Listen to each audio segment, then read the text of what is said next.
আজকে যে বিষয়টি নিয়ে আলোচনা করব সেটি হচ্ছে ভারতে আওয়ামী লীগের সভাপতি অথবা আওয়ামী লীগ নেতাকর্মীদের সাথে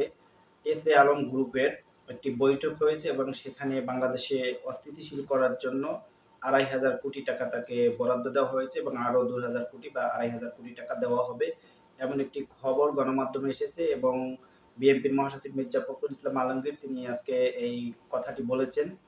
তো এস এ আলম বাংলাদেশ থেকে যেভাবে ব্যাংক লুট করেছে, প্রায় ৮টি ব্যাংক তাদের দখলে ছিল এবং ৮টি ব্যাংক তারা দেউলিয়া করে দিয়েছেন এবং নামে বেনামে ঋণ নিয়ে তারা কিন্তু সেটি পরিশোধ করেনি সরকারকে। এরপরে এই আওয়ামী লীগ সরকার তাদের সেই সুযোগ সুবিধা দেওয়ার ফলে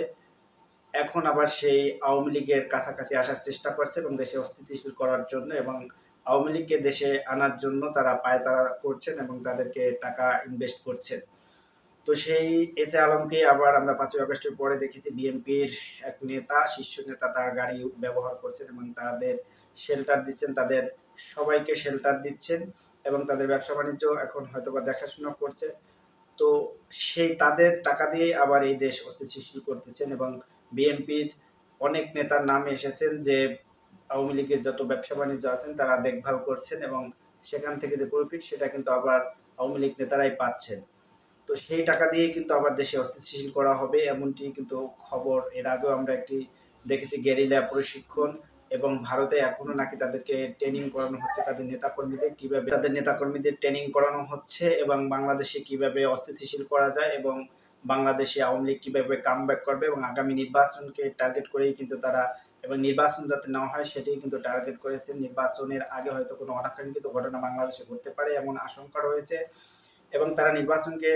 সামনে রেখেই তারা কিন্তু এখন রাজপথে নামার চেষ্টা করছেন। গত কয়েকদিন আগে একটি গুলিস্তানে একটি তারা বড় মিছিলও করেছেন এবং আস্তে আস্তে তাদের মিছিল বড় হওয়া শুরু করেছে এবং তারা বিভিন্ন জায়গায় কিন্তু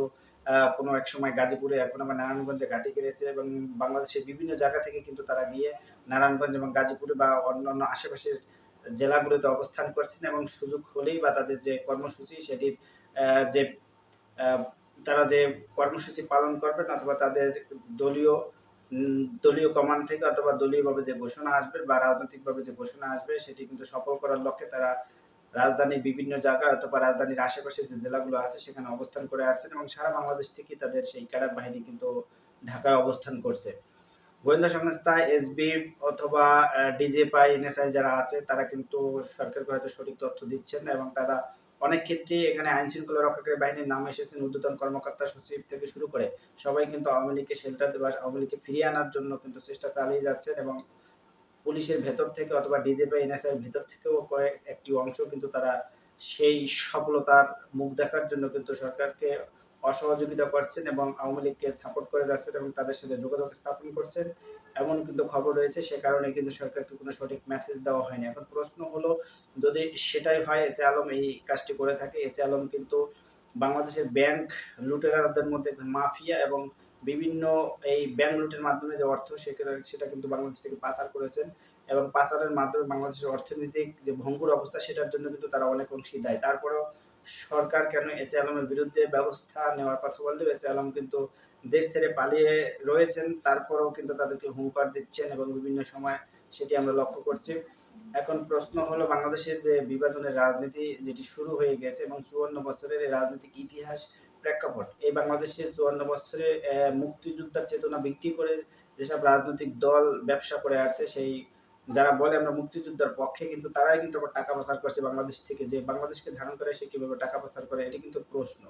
যদি তারা মুক্তিযুদ্ধের পক্ষ হয় তাহলে কিভাবে তারা টাকা পাচার করলো, সে কিভাবে বাংলাদেশী হলো, সেই বাংলাদেশকে কিভাবে ধারণ করে। এখন অনেকেই আমরা দেখেছি ইয়াং জেনারেশন আছে যারা মুক্তিযুদ্ধের পক্ষে পক্ষে বলে মুক্তিযুদ্ধের কথা বলে কিন্তু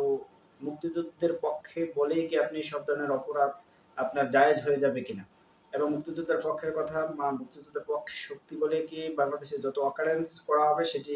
জায়েজ হয়ে যাবে এবং তাদের কিছু বলা যাবে না এবং তারা বাংলাদেশের স্বাধীনতার পক্ষে শক্তি তারা এরকম একটি ভাব নেন যে তারা কোনো অপকর্ম করেন না এবং তাদের ওই নাম দিয়ে যত ধরনের অপরাধ সেটি কিন্তু তারা করতে পারবেন। এস এ আলমের বিরুদ্ধে যদি সরকার আরো আগেই কঠোর হতো হয়তোবা তারা এই সাহসটি দেখাতে পারতেন না এবং এছাড়াও যদি গোয়েন্দা সংস্থা যদি সঠিকভাবে কাজ করতো হয়তোবা আরো কিছু তথ্য বেরিয়ে আসতো গোয়েন্দা সংস্থার এই অব্যবস্থাপনা এবং অজদারিতে এবং তারা বিগত সময়কে সরকারকে যেভাবে সহযোগিতা করেছে, আমরা দেখেছি যে জামাত বা শিবিরের ২ জন একসাথে একটি চায়ের দোকানে বসলে অথবা ঘরের বাসার ভিতরে থাকলে সেখানেও তারা গোয়েন্দা সংস্থার নজরদারিতে আসতো এবং তাদেরকে ধরে নিয়ে আসতো। কিন্তু বাংলাদেশে আওয়ামী লীগের যে অপরাধ সেটি বাংলাদেশ থেকে যেসব নেতাকর্মী সবাই কিন্তু পালিয়ে গেছেন, তাদেরকে কিন্তু তারা ধরতে পারেননি এবং তাদের আইনের আওতায় আনতে পারেনি, তাদেরকে পালিয়ে যেতে সহযোগিতা করেছে। সেটি কিন্তু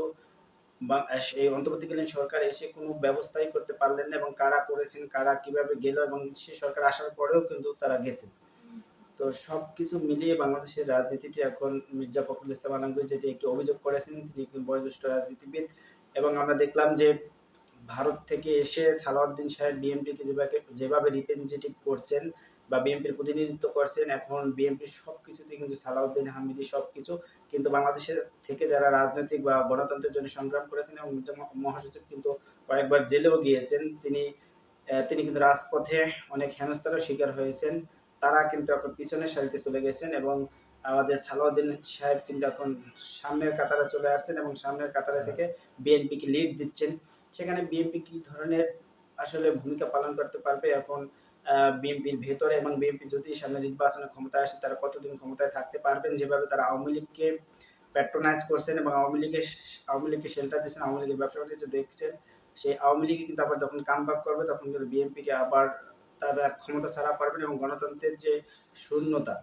বারবার গণ অভ্যুত্থান বা এক সরকারকে সরিয়ে আবার সেনা শাসন ১-১১ সব কিছু কিন্তু একটি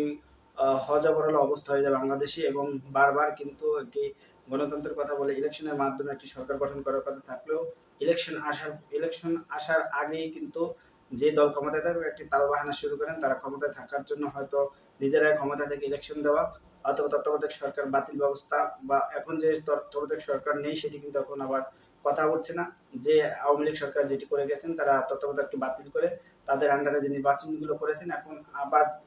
যদি সেটাই হয় বাংলাদেশে এরপরে কি হবে, এবং দলীয় সরকারের অধীনে নির্বাচনগুলো আমরা ৩টি দেখেছি সেখানে কি হয়েছে, এবং অন্যান্য যে যারা দল রয়েছেন তারা কিন্তু নির্বাচনে পার্টিসিপেট করেনি এবং নির্বাচনে তারা অংশগ্রহণ তো করেনি এবং ভোট কেন্দ্রেও কিন্তু তারা যায়নি ভোট দিতে। একটি বাংলাদেশে যেহেতু গণতান্ত্রিক একটি রাষ্ট্র, সেখানে তত্ত্বাবধায়ক সরকারের মাধ্যমে একটি নির্বাচন দিলে মানুষ আস্থা ফিরে পায় এবং সেই নির্বাচনগুলো যথেষ্ট প্রশ্নের মুখে না পড়লেও কিন্তু মোটামুটি ভালো নির্বাচন বলে সবাই গণ্য করে এবং সেটার একটি আন্তর্জাতিক এবং দেশীয়ভাবে একটি স্বীকৃতি থাকে। তো মির্জা ফখরুল সাহেব যেটি আসলে সন্দিহান হচ্ছে যে সামনে নির্বাচন নিয়ে কিন্তু একটি বড় ষড়যন্ত্র হচ্ছে বাংলাদেশ এবং বাংলাদেশের বাইরে, এবং রাজনৈতিক দলগুলো এবং নির্বাচন বানচালের যে চেষ্টা সেটি কিন্তু চলমান থাকবে। নির্বাচন সামনে হয়তো বা বানচালের চেষ্টা করা হবে এবং নির্বাচন যাতে না হয় সেটি আটকানোর জন্য কিন্তু সব দল না হলে আওয়ামী লীগ কিন্তু সেটি ঠেকানোর চেষ্টা করবে। যেহেতু বিগত সময় আমরা দেখেছি ২০১৪ সালে যখন নির্বাচন হয় সেটি কিন্তু বিএনপি ঠেকানোর জন্য খুব চেষ্টা করেছিলেন এবং যাতে নির্বাচনটি না হয় এবং একদলীয়ভাবে যেন কেউ ক্ষমতায় না আসতে পারে সেটি কিন্তু তারা সফল হয়েছেন, এবং আইনশৃঙ্খলা রক্ষাকারী বাহিনী তখন তাদেরকে যেভাবে সহযোগিতা করেছেন, সেখানে পুলিশ, বিজিবি, বিডিআর এবং র্যাব সদস্যরাও এবং সেনাবাহিনীকেও তারা মাঠে রেখেছিলেন এবং নির্বাচনের পরেও তারা প্রায় ১৫ দিন মাঠে রেখেছিলেন। এভাবে কিন্তু সেই নির্বাচনগুলো তারা সফলতা পায় এবং সব গোয়েন্দা সংস্থা থেকে শুরু করে সব বাহিনীকেই তারা কিন্তু ব্যবহার করেছেন এবং সব বাহিনীকেই তারা এমনভাবে করেছেন যে আওয়ামী লীগের বাইরে কেউ নেই, এমন একটি ব্যবস্থার মাধ্যমে নির্বাচনগুলো করে তারা কিন্তু ক্ষমতায় রয়েছেন এবং এরপর ১৮ সাল এবং ২৪ সালে সেই নির্বাচনগুলো কিন্তু ডিজিএফআই, পুলিশ, এনএসআই সকলের সহযোগিতায় কিন্তু নির্বাচনগুলো করতে সক্ষম হয় এবং সেই নির্বাচনগুলো তারা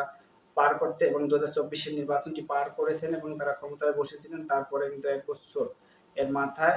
আবার সরকার পতন হয়ে গেল, বা কয়েক মাসের মাথায় তারা আবার যখন কোঠা আন্দোলন শুরু হলো তারপরে কিন্তু আবার সরকার পালাতে বাধ্য হয় এবং একটি গণঅভ্যুত্থান হয়।